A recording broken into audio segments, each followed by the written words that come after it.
algebra people. Okay, 6.4, 6.6. We're on our second session of notes. If you missed the first video, then you can always go back and rewatch that. So we are starting here, and we are moving to some vocabulary. I want you to pause the video, and I want you to take some time to write this down.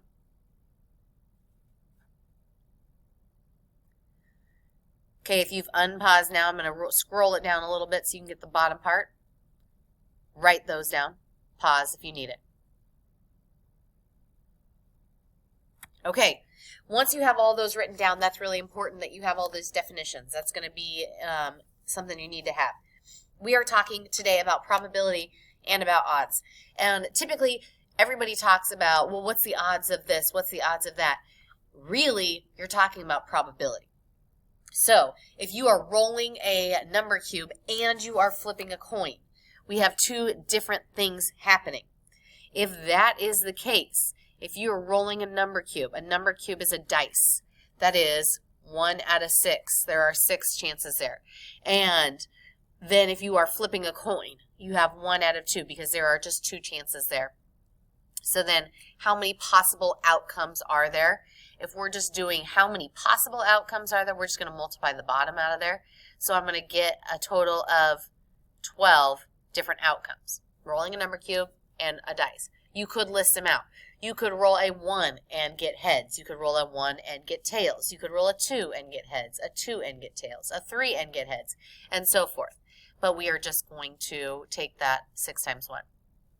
How many possible outcomes are there if I were to flip just 2 coins? So the 2 coins has 2 sides. Coin has 2 sides and another coin has 2 sides, so we multiply those together and I get a total of 4. Next, it says you are given the probability that event A will occur. Right here, this stands for probability of event A. P of A stands for probability of event A. Event A is whatever event we're talking about. What is the complement of event A? Well, the complement is, remember your definitions, basically tells you whatever is left out of 100. So if I have a decimal, it's 1.0. And if I've got 0.36, the rest of that would be 0.64. When I move on to percentages, we go out of 100%, which actually is 1. Remember, if you get 100% on your test, that's 20 out of 20. That is 1. So 44%, the complement of that is going to be 56%.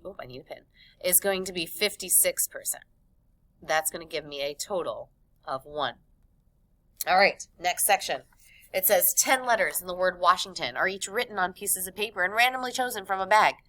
Be sure to reduce.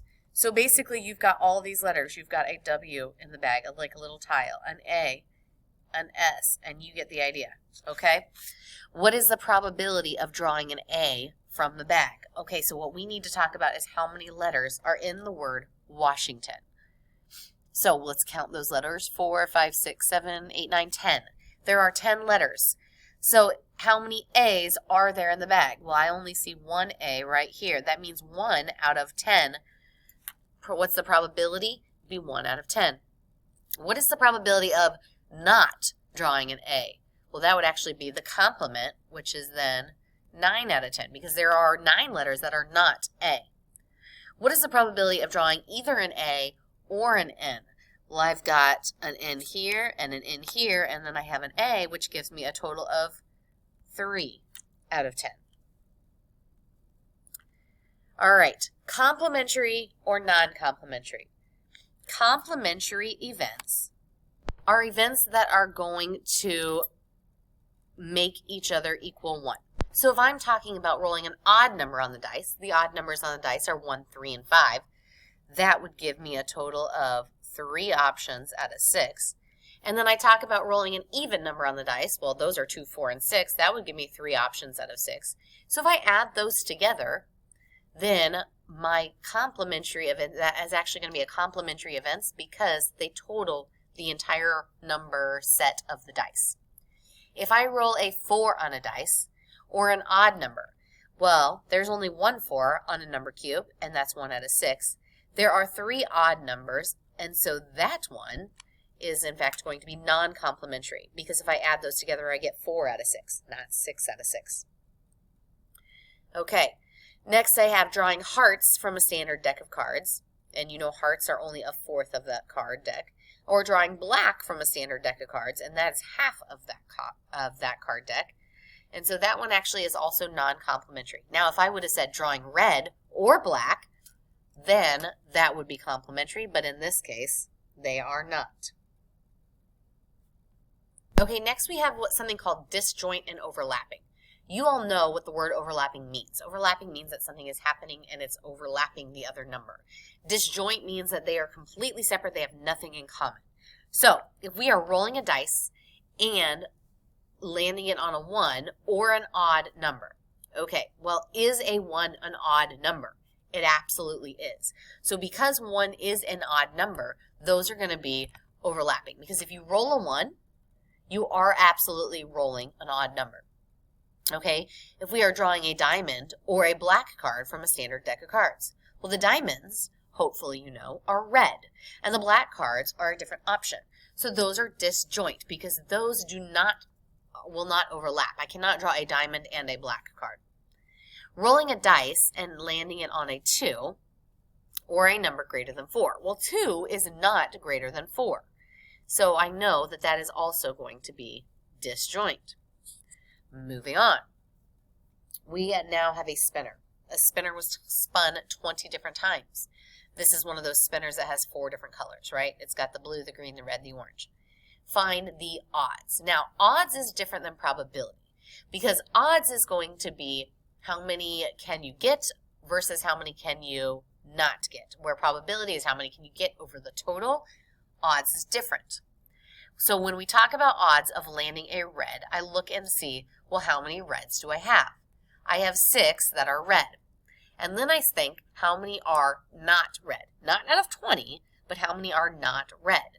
So I have to add up my blue, my green, and my orange. So 7 plus 3 plus 4 is going to give me 14. Now, the thing about probability is that a lot of these are fractions, and we absolutely need to reduce. Okay. Odds against. Now this little word in here is going to be a big factor. Odds against landing on a green. That doesn't mean the odds of landing a green. It means the odds against landing a green.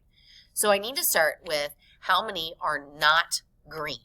So I have to add together my blue, my orange, and my red. So 7 plus 3 plus 6 is going to be 16. And then I need to say, since it's odds, I don't say out of 20, I now say out of green. So that is going to be 4. Again, I need to reduce. That's going to be 8 over 2, which is going to go down to 4 over 1. Now, most of you would say, well, it's just 4. When we're dealing with probability, you absolutely need to have that 1 listed there because it is an important factor. It is not just 4, it is 4 over 1 or 4 to 1. What are the odds of landing on a blue or an orange? Well, I need to look at my blue and my orange, and so I'm going to add them together, and so that's going to be 10. Now, I also need to look at, not out of 20, that would be probability, but I need to see which ones are not blue or orange, and so that would be red and green, and that would be also 10. This time I'm going to write it as a ratio. You can write that the same, again, you reduce it the same way, so it could be 1 to 1, just like that. All right. What are the odds in favor of drawing, we're back to our word Washington. Each of the papers randomly drawn out, and this time we're talking about odds, not probability. So what are the odds of drawing an A? Remember we said that there were 10 letters here. And the odds of drawing an A, well, there is only one A, but there are 9 that are not an A. And then the odds against, all I have to do is reciprocate my fraction. So I find the reciprocal. So there are 9 that are not A's, and there is 1 that is an A. All right. Probability of winning a raffle is 13%. What are the odds in favor of winning that raffle? So if probability is 13%, I like to think of it as fractions. I think fractions are a lot easier to work with than percentages.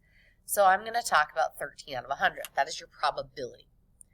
If we're talking the difference between odds and probability, with odds, we need to keep that 13 on top, but I can't use 100 because I need to figure out, that was the total for the probability. What I need to figure out is what is left. So I'm actually going to subtract 13 from 100 and get 87.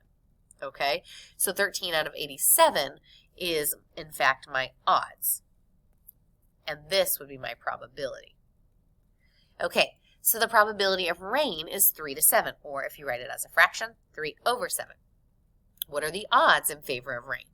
Remember, this is the total. So 7 is the total, so I need to subtract the 2. My numerator stays the same, and I get 3 out of 4.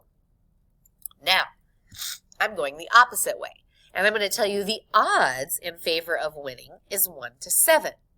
What is the probability? Okay, so if the odds are 1 out of 7, that means 7 is not my total. 7 is how many it's not going to win. And so in order to get around that, I need to not subtract, but do the opposite, which hopefully you can figure out, add together, and that would be 1 out of 8. Notice my numerator is still the same. And finally, on the bottom of the page, there are 4 boxes. To find the probability given odds, you take the first number, or the numerator, over the sum of the numbers, or the total. So you take your first number over the total.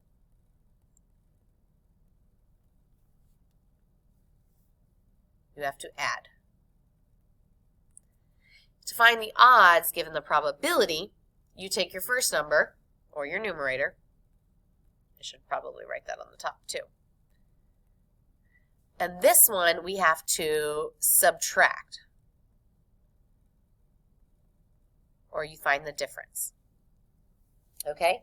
The bottom 2 boxes, we have 2 more things that we're going to talk about, and those are mutually exclusive and overlapping. We already kind of talked about overlapping with disjoint, but mutually exclusive, such events that have no outcomes in common.